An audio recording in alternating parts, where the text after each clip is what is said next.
Hey everyone, so I know we are only in March, but March is ending in 2 days, and then we will officially be a quarter of the way done through the year, which is wild, but it's true. So I wanted to share with you my 4 favorite books that I've read this year so far. I'm sure there's going to be many, many more, but these are just the ones that I've read this year that I've already rated either 4 stars or 4.5 stars. So these are the ones I've loved and recommend that I've read so far this year. The first one is a reread, and that is The Handmaid's Tale by Margaret Atwood. I have read this book several times already, and I continue to love it. It continues to speak to me and serve as a warning and, just remind me not to get complacent. And it's still well written, and yeah, I absolutely love it. I continue to love it. I will continue to reread it. I don't think there will ever come a point in my life in which I will not reread it.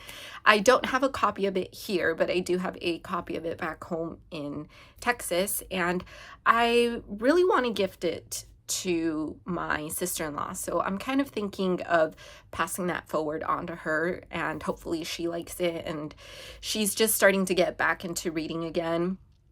So she's discovered her entryway back into reading. She used to read a lot as a kid, and I think, like a lot of us, having to read the things that we had to read in high school, like her love of reading kind of went away. But now that she's out of high school, out of college, working her grown-up job, and she's discovering her love of reading again. So I don't know if she'll be into it at this point in time. I know she's very much into the gateway books that she's reading to get back into her love of reading again, but I'm hoping that she'll pick up The Handmaid's Tale and absolutely love it just as much as I do.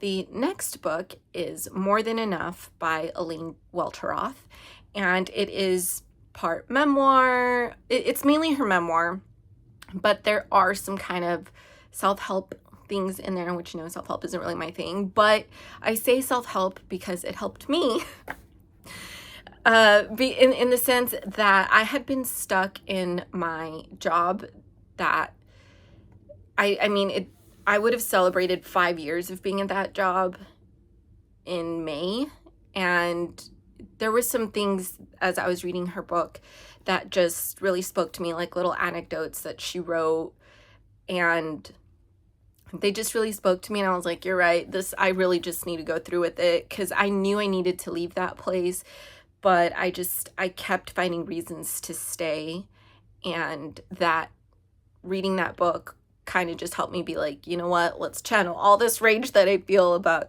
still working here and my issues that I have with this place, and use that to let it go. But it is her memoir.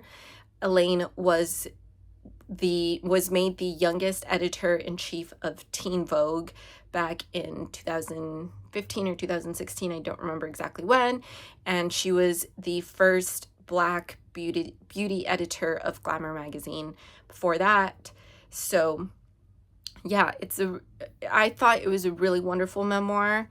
I enjoyed reading about her life and her experiences, and just those little bits of nuggets and wisdom that were in there were just helpful to me. The next book is, I actually have a physical copy of it here, and that is Food to Die For: Recipes and Stories from America's Most Legendary Haunted Places by Amy Bruni. I bought this, or Orlando bought me this book last year when we went to go see Amy. She was doing like a podcast tour, and so we went to go watch her in Terrytown. And so there's she gives like a very, very brief description of different haunted places throughout the country, and these are specifically located in the United States.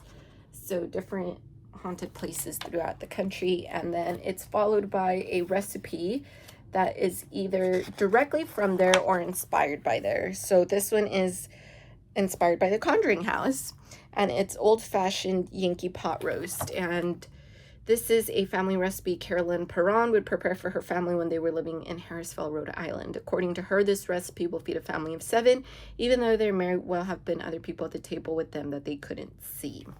So yes, so Carolyn Perone, who lived at the Conjuring house, actually gave her this recipe.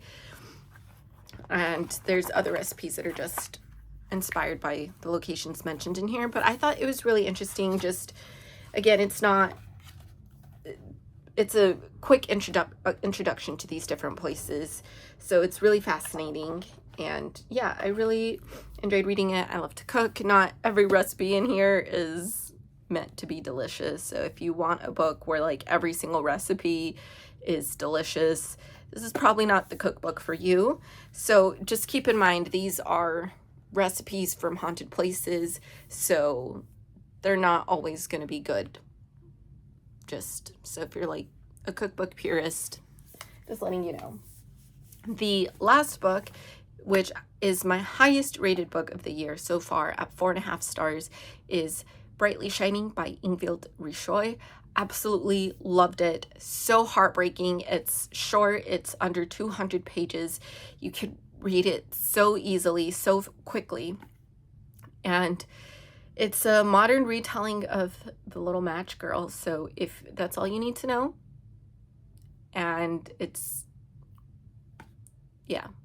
really good. It's really good. I mean, if you know the Match Girl, the story of the Little Match Girl, you know it's gonna give you all the feels.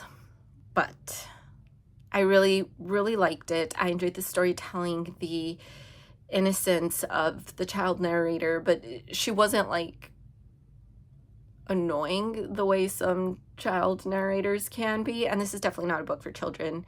So yeah, but it's beautifully written. It's a beautiful story, and it's one that I think I will continue to recommend. It's definitely going to be added to my top favorite books ever, I'm pretty sure. But anyway, thank you for tuning in, and I'll see you next time. Bye.